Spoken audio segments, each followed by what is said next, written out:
Hey, so I put out a request on Tumblr and Facebook for people to help out with a collab on tic attacks for a few reasons. So the people in general can know what it's like for us, and so that people in the medical field can know what it's like for us and maybe recognize it in patients that come in, and they can better help us. Because so far, people don't know much about it, and they should, because there are those of us who need help.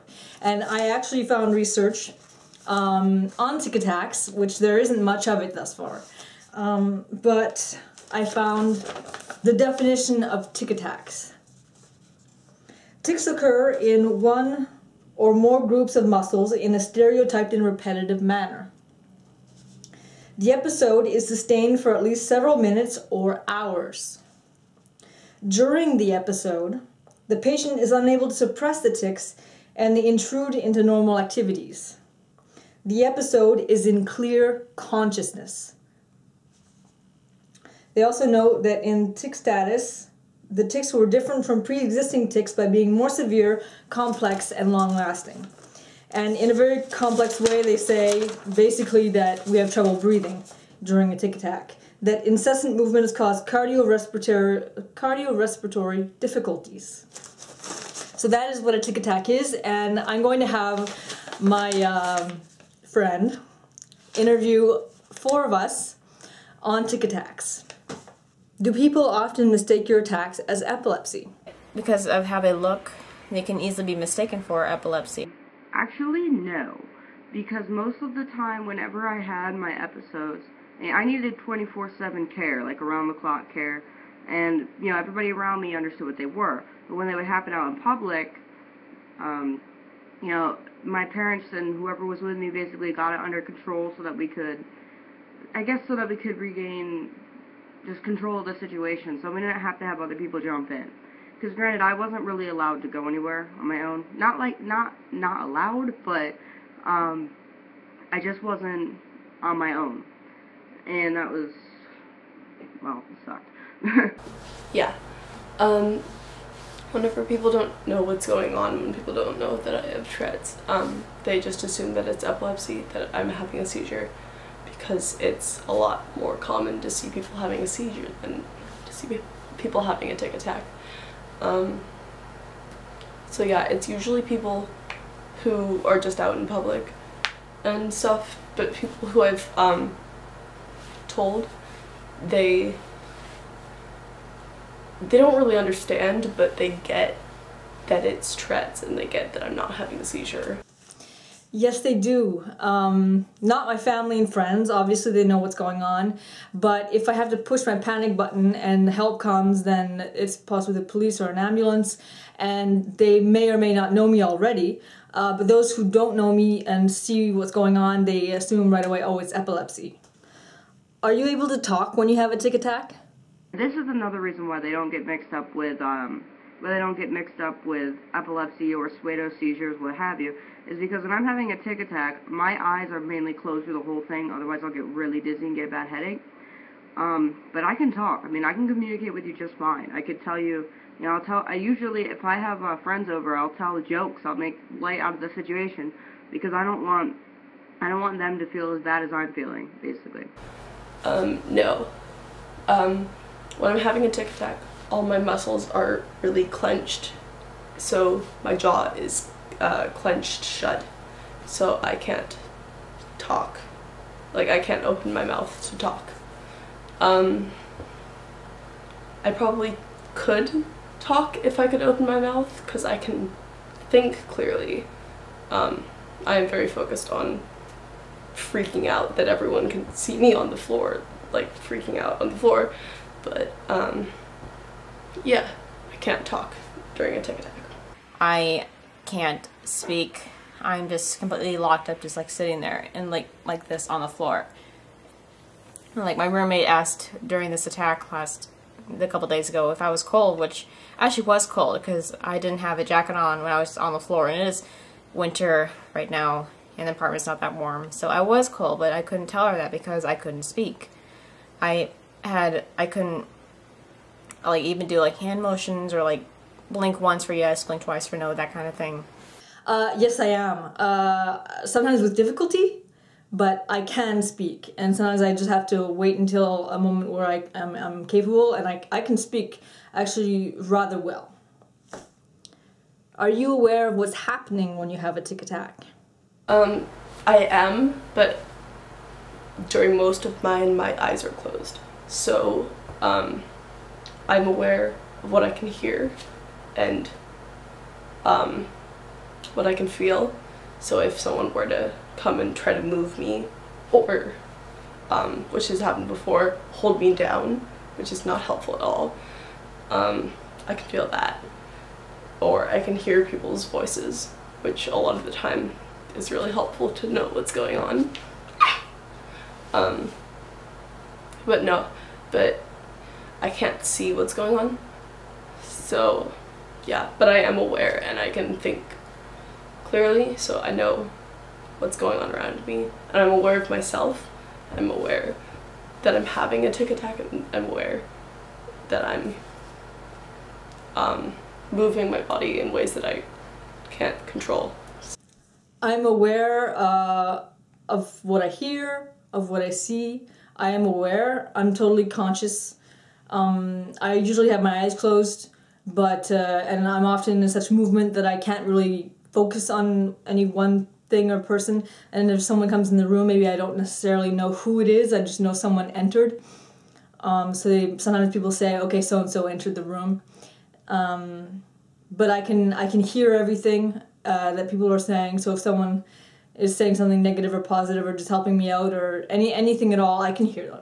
It is important for people to know about these attacks and what to do with them, especially medical professionals or even just anybody, because they are dangerous and they're not only miserable for me, but they're also miserable for the people who are close to me, because there's nothing you can do about them. Like, my friends just, they hate having to sit there and watch me with have these attacks, and they can't do anything. And meanwhile, I'm on the floor, and it's just embarrassing because I know how I look. I'm aware of every second that passes by, and all I'm thinking is I just want to be able to move again. That's pretty much all I think each time. Yeah, 100%. I'm fully aware of what's going on. Now, I was diagnosed with seizures a while ago. I think it was like 13, but the seizures were in form of rages, which a lot of people with Tourette's have. Now, when I went through those, I would not remember a thing afterwards, so I can speak on two different sides of that. Except the tic attacks, always remember them. Are you able to stand when you have a tic attack, or are you incapacitated on the floor? It all depends on what kind of attack is going on. My attacks, I'll call them attacks. I used to call them episodes, really weird. But my attacks were extremely violent, and most of the time it was spent in there on the living room floor. Like, when I would get up during an attack, it would normally be because I'd go to a wall, which is really bad. I'd end up going to a wall and end up having to hit my head because the tic was so forceful, it would drive me to stand up. Like, it would, basically, I would stand up in tics, and I would have to go over to, a wall, or this door right behind me, that I actually broke a hole right through that. I punched right through it in a tic, and that door got replaced with that door. Kobe, shut up! That's distracting. But anyway, those doors were switched because that had a hole through it. It brings me down to the floor, and I am stuck on the floor, and I can't move. I am not able to stand. I will drop to the floor if I'm about to have a tic attack, and then maybe right away or shortly afterwards I'll start having full body movements of some sort, and whether it's be dystonic or just completely just epileptic movements. But I can't stand. I cannot. I'm on the floor. How I know that I'm having a tic attack is that it knocks me down. Because my muscles are so clenched and I'm basically flailing all over the place, having dystonic tics.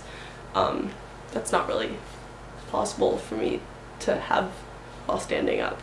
So I know that it's going to start when it knocks me down. Do you have trouble breathing when you have a tic attack? Yes, I do. But mainly because a lot of my tic attacks involve I also have dystonia, so a lot of it involves my chest tightening to the point where I really can't get air in. So a lot of times people would have to just try and prop up my back so I could get it out, and it would all depend on the attack. Again, I've had way too many. Yes, I do. This might be because of asthma and also because of sometimes normal ticking makes it hard to breathe, but it makes it especially hard to breathe during a tic attack because my muscles are so clenched. I'm clenching around my chest, which constricts airflow to my lungs, and also like I'm clenching my throat and clenching my mouth shut, and also sometimes I have gasping tics like during that during a tic attack, and that doesn't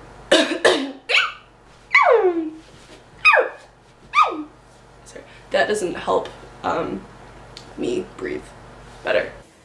In the attacks, sometimes I can breathe, but sometimes the tics will make me hold my breath, and that is always scary because I don't know how long that's gonna go each time it does that. Yes, I do, especially when the movements are happening right, like I get small breaks and then I can breathe, but while it's happening I'm going, I can't, the air just doesn't go in, or I just clench my teeth and I can't, no, I have very much trouble breathing. How long do your attacks normally last? They last anywhere from 2 to 8 hours, usually with those. It can be anywhere from like a couple minutes to 2 hours. Mine are pretty short. Mine are about 5 minutes. Yeah, the longest I think was half an hour, but that one wasn't as severe as the ones that are shorter. The length that they would go, I think the shortest ones I would have were around 20-30 minutes, and the longest ones I've had were like 4 hours, and that just involved a lot of trying to get medication in my system and trying to relax enough so that I can basically get out of the attack. Have medical staff who don't know about tic attacks ever accused you of faking for attention drugs or pity? All three. That I have been to the hospital several times because I do live alone and I don't necessarily have anyone at home usually to help me, so I have to push my panic button and help come, and usually it's paramedics. So by the time I get to the hospital, a lot of them know me, and so they know that it's Tourette's. But if they don't know me and they see me in movements and they see that I can talk and that I'm aware, they assume that maybe I'm having, I'm pretending to have a convulsion or something. And they're aware that during convulsions you can't talk, you're not aware. So they say they just assume I'm faking, or that I want drugs or pity or whatever. That I've had pretty much all three cited before. No, I really don't think that I've had an issue with that. Because I don't... Alright, well, long story short, it says... Because usually when we ended up in like, the hospital or what have you, they all knew me there, as sad as that is.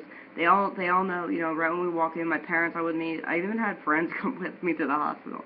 And we would end up there, and, you know, the first thing they say is, don't restrain her, just sedate. So basically, they would have, you know, I'd have multiple nurses trying to hold my arm, and then getting the IV in, and then just getting sedation in, and that's all I needed. The only thing that would make me feel like I was asking for drugs would be the pain that I deal with every day. Now, when my tics and dystonia are much worse, my pain levels just go through the roof, and I have to take narcotics, and I need to live on narcotics, and that's just how it is. But everybody, I mean, nobody really said anything, because I was in constant movement. Now, I can imagine this would be harder for people that have breaks from their tics, because I was constantly, you know, I was always whipping my head and making noises, and it was obvious that it was painful. I've never went to the hospital for tic attacks, so no. I have been in situations where I've had an attack in public, and there were like people from a first aid tent there, and they came and they were really confused as to what was going on because they thought I was having a seizure. They were telling everyone I was having a seizure, and then my friends were explaining that I had Tourette's, and yeah, they definitely didn't accuse me of faking it, but they had the weird looks of like, what's going on? Are you telling the truth? I have no idea what's going on. How can you just stand up after that? I don't know. But no, they've never told me, at least not to my face, you're faking for drugs and pity and attention. And I've never had to go to the hospital for this, but I almost have. And hearing stories from other people who have had to go to the hospital for attacks like that, I'm worried because I don't want to have to go to the hospital, but one day I might, because it might not stop. I might not be able to take the medication that I have if I don't catch it in time. Do people ever tell you to stop? People don't tell me to stop when I'm having a tic attack, but when I'm normally ticking, especially with coprolalia, they do tell me to stop a lot. They think that I am faking. They're like, why can't you stop? Why are you doing this? It's so annoying. You need to not. Like, how dare you be yelling curse words? There's little kids around, like, and they just don't get it, and no matter how many times I explain to them, they just don't get that it's totally involuntary. When I'm actually having the attack, they understand that it's not something that is in my control. Yes, they do. Especially people that have no idea what I'm doing and no idea what Tourette's is. You know, doctors would tell me to try and just, oh, that was weird, would try and tell me just stop for a minute and then see if it helps anything. Well, how am I supposed to stop when I can't even suppress for a few seconds? They do, unfortunately. Some people just like watch me moving and they're just like, just stop it. And I can't. I'm sorry, I can't. But they multiple times someone has, yes, said to just stop. How do you feel when you are disbelieved? I take it to heart. I take it firmly to heart, and I use it against myself. I feel like I'm just garbage, and so maybe they saw something bad in me, and I don't know. I take it very personally, and I take it very badly. I'm doing this video because out of hope that people in the medical field will see it and they will spread it, because I want to be able to believe that if I have to go to the hospital for this, I will get the country treatment I need, instead of people just telling me that I'm making it up, or it's not as bad as I'm making it out to be, or I'm just faking it or something like that. I don't want to have to worry about that because I don't want to be in the first place. And I'm sure that no one else who has these attacks wants to be there either. I feel really invalidated, and it just Tourette's has put me through hell. And they're just, when someone says that you don't have Tourette's or Tourette's isn't real or anything along those lines, they're saying that everything you've been through is not real and not valid, and that you don't deserve help, that you don't deserve the same support as anyone else, and it just really feels really shitty when people don't believe, and that's why we need to spread awareness so that people understand what Tourette's is and that people are not faking it when they twitch or are on the ground convulsing or are making noises or yelling curse words or whatever your Tourette's makes you do, that it's not in your control. Now that is a really good question. Because there are people that, I mean, no matter where you go, you have Tourette's, there are going to be people that say, well, you can stop, you know, stop doing this, stop doing that, blah, blah, blah. And then there's people that are going to say, you know, stop doing that for attention. I actually had a cousin that messaged me and said, you know, stop asking for prayers. You never had it this bad before. You're full of shit. This whole thing's fake, and pulled it out of your ass, basically. And my aunt, when she first saw it got really bad, she told my parents to take me to a mental hospital. No, I don't think that would have worked.